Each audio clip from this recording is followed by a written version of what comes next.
This is Kimberly Quinn, host of the Mindcraft podcast, and I can't tell you how much fun I have had doing this podcast. I started when the world closed over the pandemic in an attempt to spread some positivity out there and give people some strategies to enhance their own well being and reduce anxiety and all of that. Now, 2 years later, we're still going strong and now listened to by 52 countries across the world.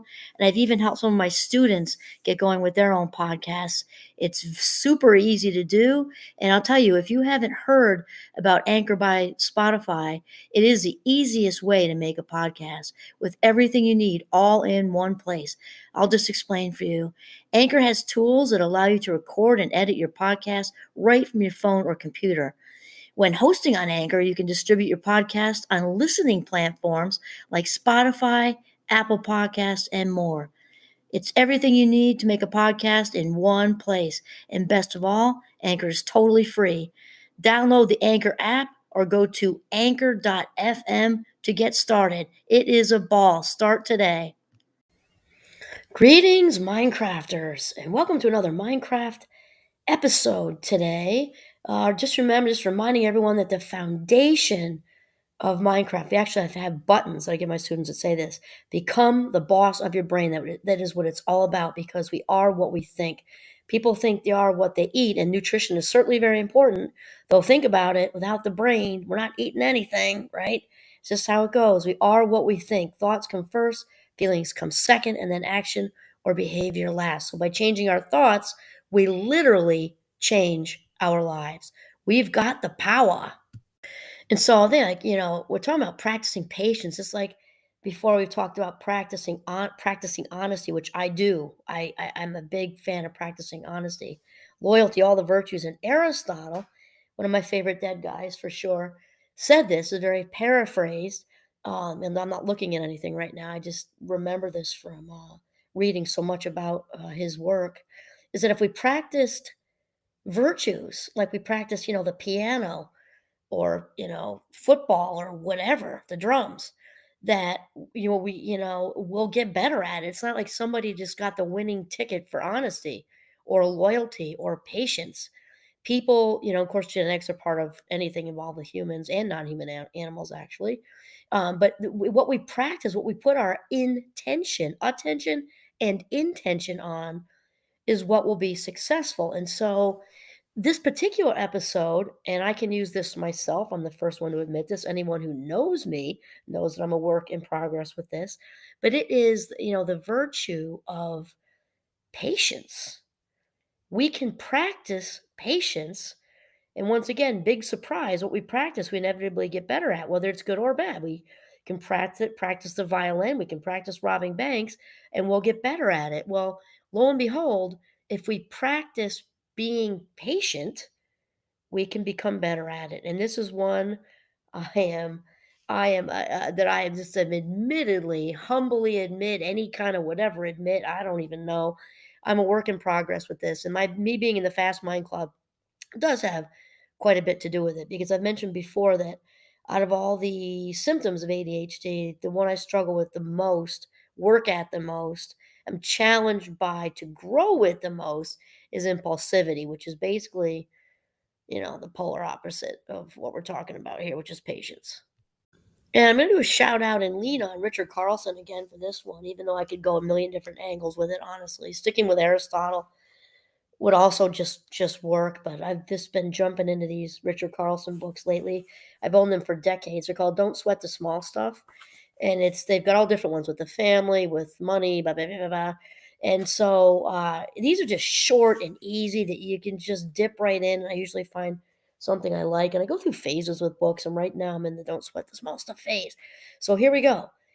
He talks about creating patience practice periods, like basically to carve out time, just like you would carve out time for a piano lesson. It's not really different. So he says, patience is a quality of heart that can be greatly enhanced with deliberate practice. And here's the thing, love the word deliberate, living deliberately, spending deliberately, eating deliberately. Whenever again, it's about attention and intention. So we can deliberately practice patience, just like we deliberately eat or spend money. Think about it. He says, an effective way that I have found to deepen my own patience is to create actual practice periods, periods of time that I set up in my mind to practice the art of patience. Life itself becomes a classroom, and the curriculum is patience. So this just caught my eye because, as you know, I'm a big fan of reframing, and I'm a big fan of becoming aware, making a choice, and then putting in effort. Effort's huge. We've talked a lot about Carol Dweck and her work with mindset. Mindset is everything. So we can develop a patient's mindset by choosing to. And often, when I'm doing the videos, I'll put up my two hands like, is it, if one says simple and one says easy, is it that simple? Absolutely. We can choose to develop, create, design a patient's mindset. It is that simple. We can choose it and do it, just like the Nike commercial. Just do it. Is it that easy? Not necessarily. And it's going to be easier for some than others. Somebody in the fast mind club, such as myself, this might be a little bit of a heavier lift. And that is not meant as an excuse, but rather an explanation. And actually, so people can be patient with me while I'm trying to become more patient. A little bit of irony in there, I guess. So, Richard Carlson goes on to say, you can start with as little as 5 minutes and build up your capacity for patience over time. Start by saying to yourself, okay, for the next 5 minutes, I won't allow myself to be bothered by anything. I'll be patient. You know what? I really like that actually. And I do this. Like, I hesitate to say every day because that's so absolute, I'm not into absolute wording. I will say most days because, as you know, I set an intention, in the morning. I usually do my gratitude thing, and I do my mindfulness thing, and I save the intention setting for when I get in the Jeep, only because that's where I'm 100% alone, and I say it right out loud, like, "My intention today is" to be, relaxed. My intention today is to have fun. My intention today is to experience joy. My intention today is for maybe just 5 minutes out of this day, I will be patient and not let anything get to me. That's a great intention to start the day with right there. And then Richard goes on to say, what you'll discover is truly amazing. Your intention to be patient, especially if you know it's only for a short while. That's the key with me. If I know there's like a window, because the thing with patience is, and my attention holding in general, is it's like there's a window like Cinderella and the pumpkin thing. Like, I had, like, midnight, and then, like, when the clock strikes 12, like, bang, it's over, right? So if you're this, or if you're similar, even if you're neurotypical, it can help any of us to know that there's an end to, like, whatever the little goal is. So 5 minutes, you can spend that in the bathroom, right? Or in the tub or something, like, 5 minutes, that's not a lot. So he talks about, was it 5 minutes? Okay, okay, I'll be patient. Okay, so he says, what you'll discover is truly amazing. Your intention to be patient, especially if it's for a short while, like we said, immediately strengthens your capacity for patience. Patience is one of those special qualities where success feeds on itself. I love that. I also think that's true for most things because then it, like, becomes your mojo. Like, if you can be patient for 5 minutes, and you can be patient for 5.5 minutes tomorrow, and it just there's a momentum there. And then he says, once you reach little milestones, 5 minutes of successful patience, you'll begin to see that you do indeed have the capacity to be patient, even for longer periods of time. Over time, you may even become a patient person. Now that's a high bar for me. I'm just telling you like that. I want everything yesterday. My wiring is impulsive, and though at a fabulous 57, I've learned I'm not nearly as definitely not, and especially with the money thing, that's, like, very much healed now. And it took a lot of hard work and a lot of years and a lot of patience on the part of other people, especially my wonderful husband. I like how, Richard says here, like, you can, like, slowly make this part of your lifestyle, a patient lifestyle, and I like that. And for other people, that may be fill in the blank with something else, like a more honest lifestyle, um, a more loyal lifestyle, a more outgoing lifestyle, a more positive and general lifestyle. Because when we acquire these minutes, we use our life minutes in this way, it is like a savings account. It's like throwing money in a bank. When it's a self-esteem bank. Whenever we accomplish something, even if it's small, even if it's 5 minutes of patience, you accomplished it. Give yourself credit. Like, yay, good for you. I'll tell you right now, 5 minutes of patience for me. I'm definitely gonna do a happy dance, big celebratory happy dance, like hooray for me.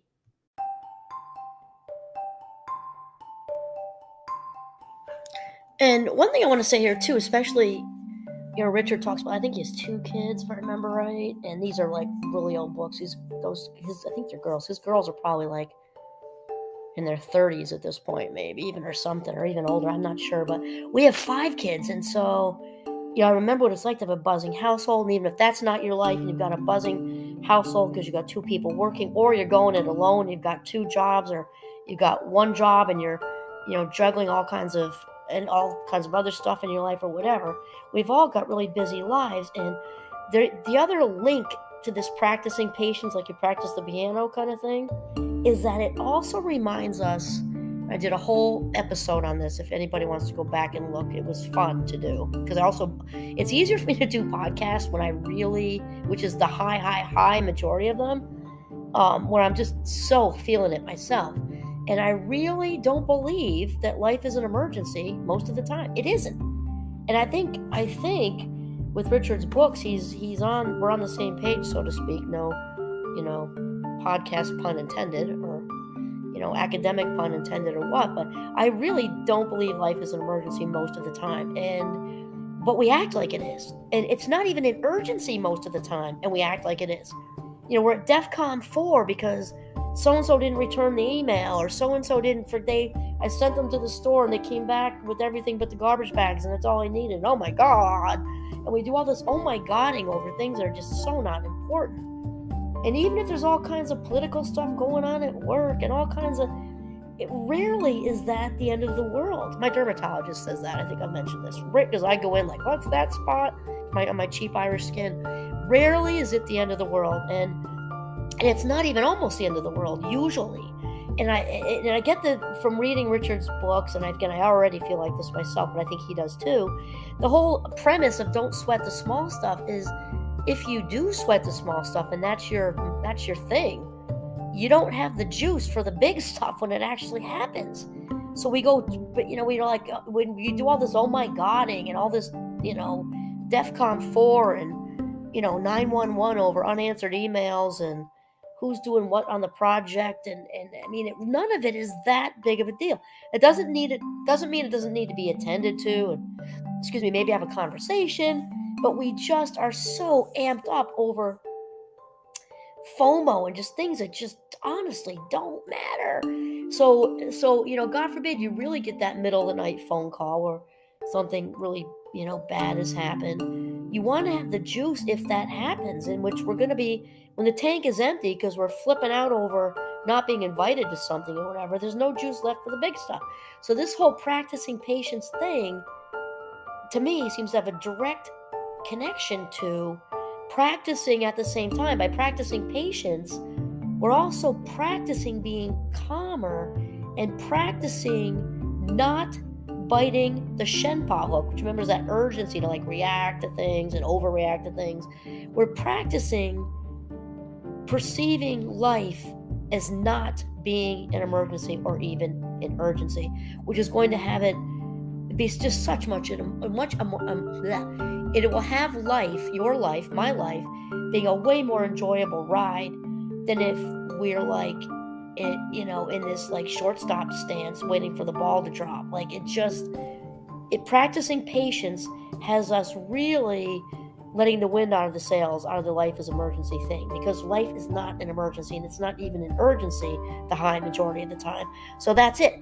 Practice patience like you'd practice the piano. And this is Kimberly Quinn signing off from very beautiful, sparkly, very cold northern Vermont. Have a mindful day.